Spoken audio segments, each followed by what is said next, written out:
Israel, America और Iran के साथ जंग में रूस पूरी तरह से ईरान के साथ एक तरह से खड़ा नजर आया है।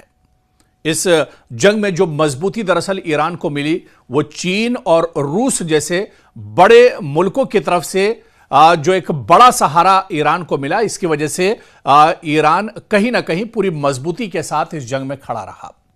और अब जब जंगबंदी चल रही है, जब अमेरिका लगातार धमकियों का सहारा ले रहा है, जब अमेरिकी सदर डोनाल्ड ट्रंप लगातार प्रेस कॉन्फ्रेंस कर रहे हैं और ईरान को धमकाने की, ईरान को डराने की कोशिश की जा रही है, ऐसे में ईरान ने अब एक ट्रंप कार्ड दरअसल खेला है और डोनाल्ड ट्रंप और अमेरिका के खिलाफ ये ट्रंप कार्ड दरअसल चला है ईरान ने।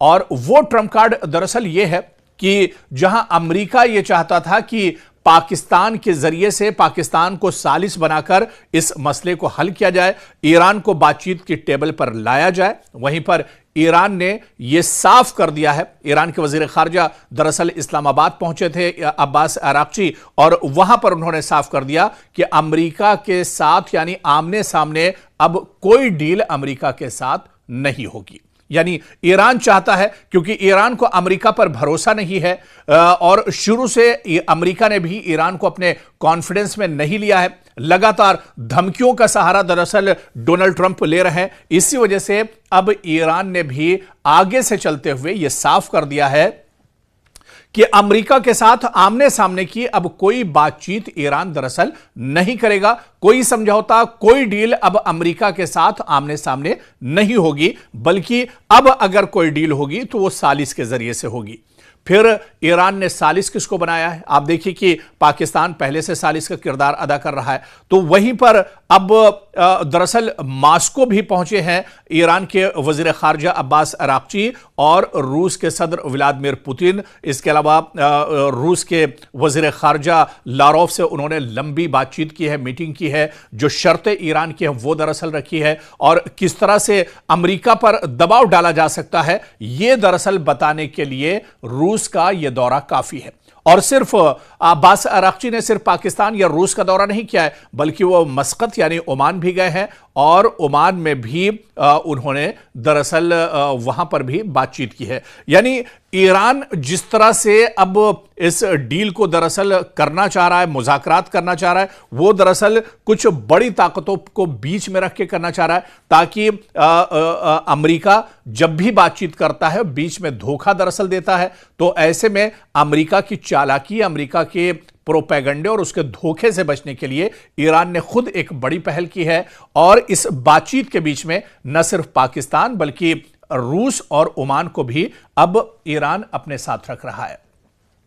और इसी वजह से आप देखिए कि हंगामी तौर पर ईरान के वजीर खारजा अब्बास अराक्ची ने इस्लामाबाद, मास्को और इसके अलावा मस्कत का दौरा किया और यह हंगामी दौरा है, जहां पर रूस के सामने, पाकिस्तान के सामने और ओमान के सामने उन्होंने अपनी जो डील है, जो शर्तें हैं, वो एक तरह से रख दी हैं। और ईरान ने यहां पर भी साफ कर दिया है कि अमेरिका के साथ कोई आमने सामने की बातचीत नहीं होगी, क्योंकि अमेरिका पर भरोसा नहीं किया जा सकता है। इस वजह से अब जो बातचीत होगी वो दरअसल रूस के साथ मिलकर होगी, ओमान के साथ मिलकर होगी और पाकिस्तान जब टेबल पर होगा तब यह बातचीत होगी। यानी ईरान यह चाहता है कि सालिस के साथ यह एक बातचीत की जाए, ताकि अमेरिका फिर अपने किए हुए किसी वादे से पीछे न हटने पाए, अमेरिका कोई प्रोपेगेंडा न करने पाए। इस वजह से दरअसल ईरान ने यह ट्रंप कार्ड एक तरह से चल दिया है। और अब कहीं ना कहीं जिस तरह से अब्बास अराक्ची ने इस्लामाबाद, उसके बाद मास्को और फिर मस्कत का दौरा किया है, ऐसे में यह डोनाल्ड ट्रंप के लिए बहुत बड़ा झटका है, इजराइल के लिए बड़ा झटका है। अमेरिका दरअसल इस तरह से सोच भी नहीं पा रहा था, जहां से अब पहले से ही एक पहल ईरान ने कर दी है। यानी अब जब ईरान और अमेरिका के दरमियान बातचीत होगी तो वहां पर दुनिया की कई बड़ी ताकतें मौजूद होंगी, वो दरअसल गवाह होंगी कि क्या बातचीत हो रही है, किन किन शराइत पर बातचीत हो रही है, किस किस पॉइंट पर सहमति बन रही है, रजामंदी हो रही है। तो ये तमाम चीजें अब दरअसल मास्को यानी व्लादिमीर पुतिन के सामने भी होंगी, इसी तरह से ओमान के सामने होंगी और फिर इस्लामाबाद में आसिम मुनीर और शहबाज शरीफ के सामने भी तमाम चीजें एक तरह से होंगी, क्योंकि पाकिस्तान अमेरिका के दबाव में काम कर रहा है। ये जग जाहिर है। पाकिस्तान जो ईरान से अमेरिका की मुज़ाकरात पर लाना चाहता है, वो डोनाल्ड ट्रंप के दबाव में लाना चाह रहा है, और इस बात को ईरान भी दरअसल बहुत अच्छे से समझ रहा है। तो इसी वजह से ईरान भी पाकिस्तान पर उतना भरोसा नहीं कर रहा है। इसी वजह से ओमान को और फिर रूस को एक तरह से ईरान ने अब इस बातचीत के बीच में डाला है, यानी अब ये सालिस का किरदार अदा करेंगे। ऐसे में अब डोनाल्ड ट्रंप दरअसल तिलमिलाए हुए हैं, बहुत परेशान हैं, क्योंकि रसा जैसी बड़ी ताकत अब कहीं ना कहीं इस बातचीत में शामिल हो रही है। तो ऐसे में अब डोनाल्ड ट्रंप का अगला कदम क्या होता है, अमेरिका का अगला कदम क्या कुछ होगा, यह देखना बहुत अहम होगा। लेकिन बातचीत में भी एक तरह से ईरान ने मैदान कहीं ना कहीं मार लिया है।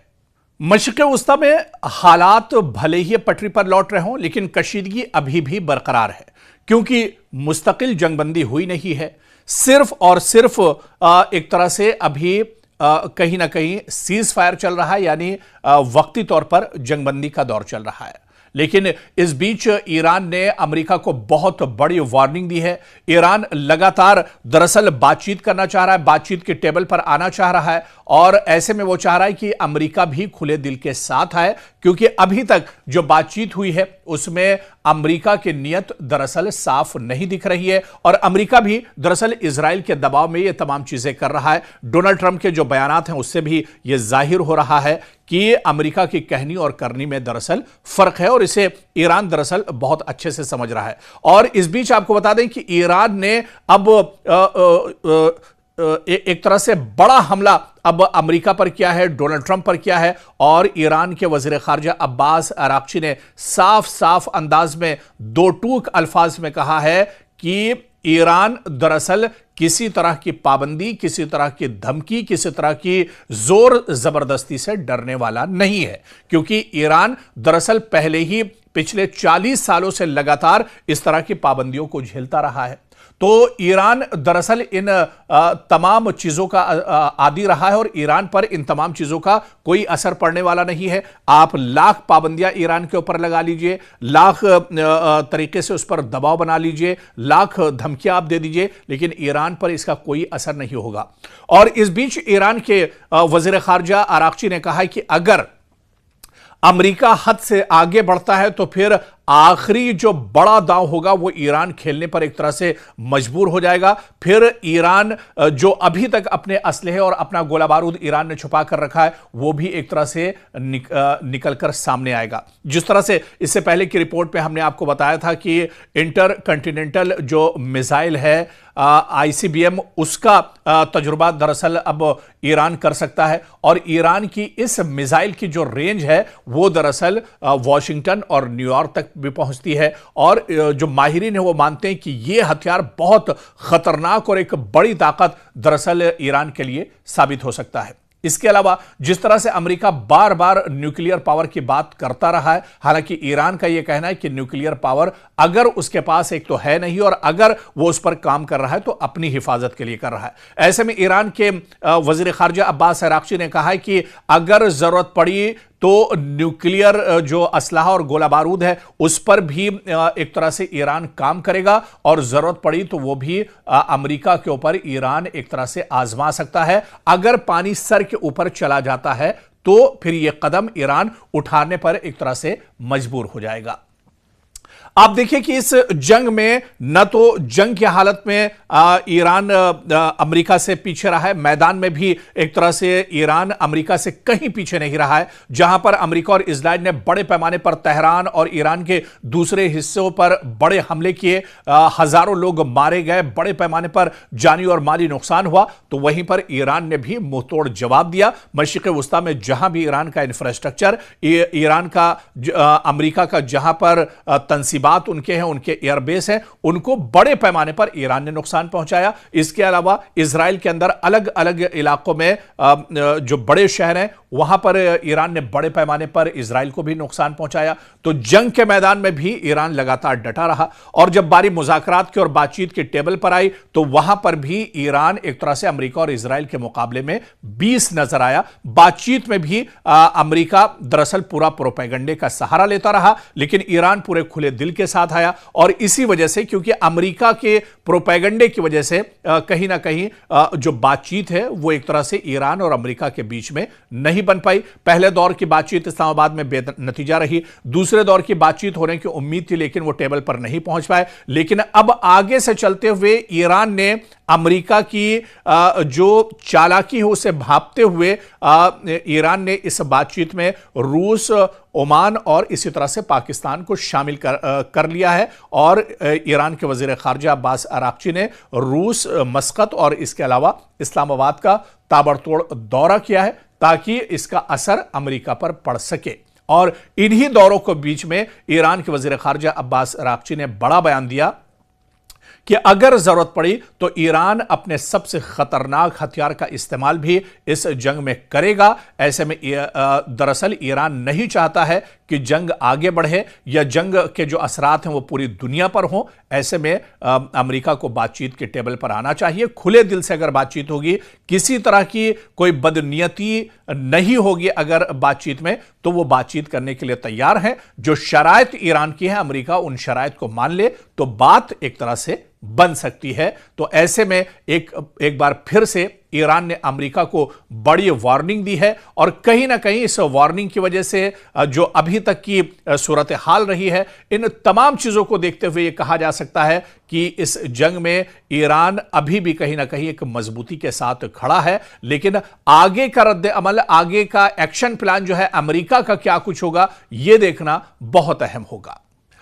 ईरान के वजीर खारजा अब्बास अराक्ची दरअसल लगातार इस वक्त दौरों पर हैं। जी हां, अब्बास अराक्ची क्योंकि अभी जंगबंदी चल रही है इजराइल, अमेरिका और ईरान के बीच में, और इस बीच जो इशारा दरअसल अमेरिका की तरफ से मिला था या ईरान की तरफ से मिला था कि बातचीत का दौर शुरू होगा। हालांकि बातचीत तो शुरू नहीं हो पाई, मुज़ाकरात शुरू नहीं हो पाए, लेकिन अब ईरान ने एक बड़ी पहल की। और जिस तरह से एक रिपोर्ट में भी हमने आपको बताया था कि ईरान के वजीर खारजा अब्बास अराक्ची 24 घंटे के अंदर दोबारा से इस्लामाबाद पहुंचे हैं और इस्लामाबाद में लगातार बातचीत का दौर चल रहा है।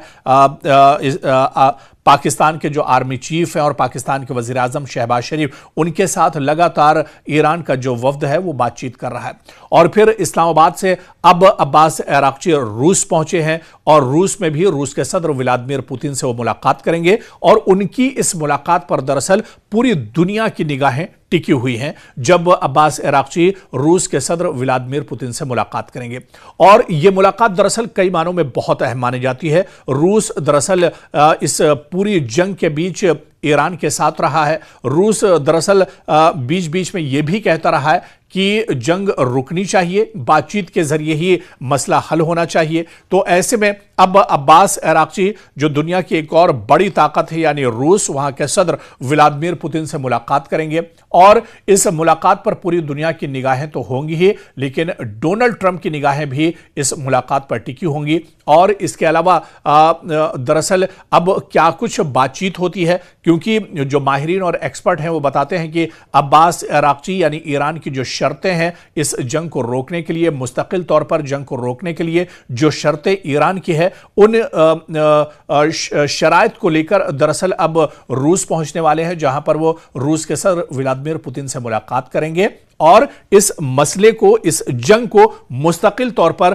खत्म करने के लिए कोई बीच का रास्ता निकालने के लिए एक तरह से बातचीत हो सकती है।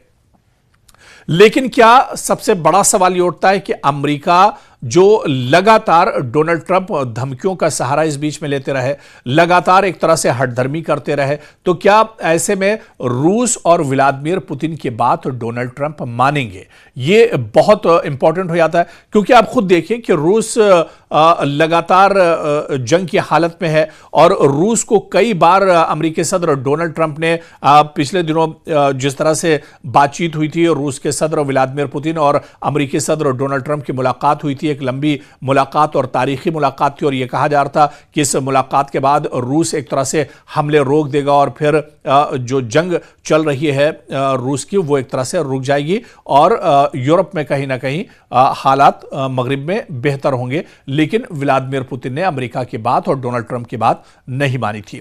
अब जब ईरान एक तरह से रशा पहुंचा है और यहां पर व्लादिमीर पुतिन से ईरान के वजीर खारजा अब्बास अराक्ची की बातचीत होगी, क्या रूस जब फिर अमेरिका से अपील करेगा, दरख्वास्त करेगा डोनाल्ड ट्रंप से, क्या डोनाल्ड ट्रंप पुतिन की बात को मानेंगे, रूस की बात को मानेंगे? क्योंकि रूस एक तरह से पूरी मजबूती के साथ ईरान के साथ इस पूरी जंग में खड़ा रहा है। तो ऐसे में अब इस पूरी मुलाकात पर दुनिया की निगाहें टिकी हुई हैं।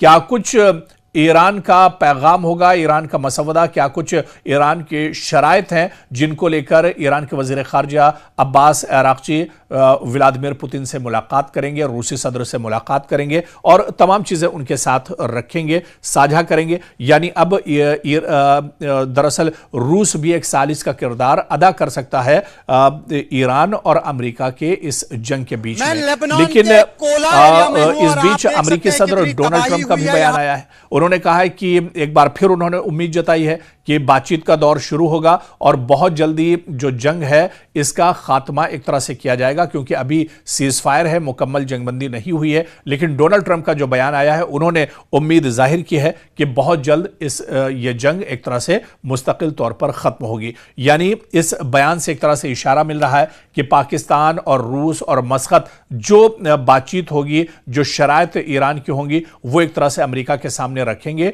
और हो सकता है कि अमेरिका इन शराइत को अगर मान लेता है तो मशरिक़ वुस्ता में जंग पर फुल स्टॉप लग सकता है और जंग पूरी तरह से खत्म हो सकती है। लेकिन पूरी दुनिया की निगाहें एक तरह से मास्को पर टिकी होंगी, जहां पर ईरान के वजीर खारजा अब्बास अराक्ची और रूस के सदर व्लादिमीर पुतिन की मुलाकात होगी। क्या कुछ बातचीत होती है, बातचीत किस नतीजे पर पहुंचती है, यह देखना अहम होगा।